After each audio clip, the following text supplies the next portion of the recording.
ഇങ്ങനൊരു diabetic symptom അല്ലെങ്കിൽ type 1 type 2 diabetic ഉള്ള കുട്ടികൾ സ്കൂൾ തുറന്നു കഴിഞ്ഞാൽ ഏറ്റവും കൂടുതൽ സമയം സ്പെൻഡ് ചെയ്യുന്നത് സ്കൂളിൽ തന്നെയാണ്.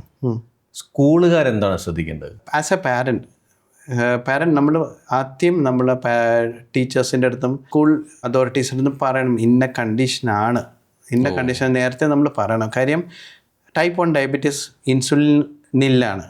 ഇൻസുലിൻ അതുകൊണ്ട് നമ്മൾ ഇൻസുലിൻ പമ്പ്, ഇൻസുലിൻ സിറിഞ്ച് അവരുടെ കൊടുക്കണം. ഇൻസുലിൻ പമ്പിൻ്റെ ഡിഫറെൻ്റ് ആണ്, അത് ബോഡി അറ്റാച്ച്ഡ് ആണ്.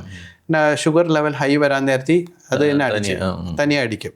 പക്ഷേ ഇൻസുലിൻ സിറിഞ്ചസിൻ്റെ കാര്യം എന്ന് പറഞ്ഞാൽ ഇന്ന സമയത്ത് അവർ ബ്ലഡ് ഷുഗർ ഒരു ഇതുണ്ട്, ഒരു ചാർട്ട് കാണും, ഇൻസുലിൻ ഡയബറ്റിക് ചാർട്ട് കാണും. അതിൽ ഷുഗർ പ്രീ മീലും പോസ്റ്റ് മീലിനൊക്കെ ഷുഗർ കൂടാതെ നമ്മൾ ഇൻസുലിൻ കൊടുക്കണം. അങ്ങനത്തെ കാര്യങ്ങൾ അത് ടീച്ചേഴ്സും എല്ലാവരും അവെയർ ആയിരിക്കണം. അതുമാത്രമല്ല നമ്മൾ കാണുന്ന ഈ ഡയബറ്റിക് പിള്ളേരുടെ ഒരു കാര്യം കാണാൻ ഒരു ഭയങ്കര നല്ല ഐക്യു ആയിരിക്കും. ഞാനിപ്പോൾ എൻ്റെ പ്രാക്ടീസിൽ കണ്ട കാര്യമാണ്. അവർക്ക് നല്ല ആയിരിക്കും, അവർ ഭയങ്കര ബ്രൈറ്റ് ആയിരിക്കും. പഠിത്തത്തിന് മാത്രം ഈ കാര്യത്തിലും അവർ നല്ല ബ്രൈറ്റ് ആയിരിക്കും. അവരതിന് നമ്മളെയും കാട്ടി അവർ അതിനെപ്പറ്റി പഠിക്കും. അഡോളസെൻ്റ് പിള്ളേരാണെങ്കിൽ അതിനെപ്പറ്റി പഠിച്ച് അവർ ഫുള്ളും കാര്യം എങ്ങനെ ചെയ്യണം, എന്ത് ചെയ്യണം, എപ്പോൾ ഷുഗറിൽ വേരിയേഷൻ വന്നാൽ കൂടി അവർക്കതറിയാൻ പറ്റും. അവർ ചെക്ക് ചെയ്യും.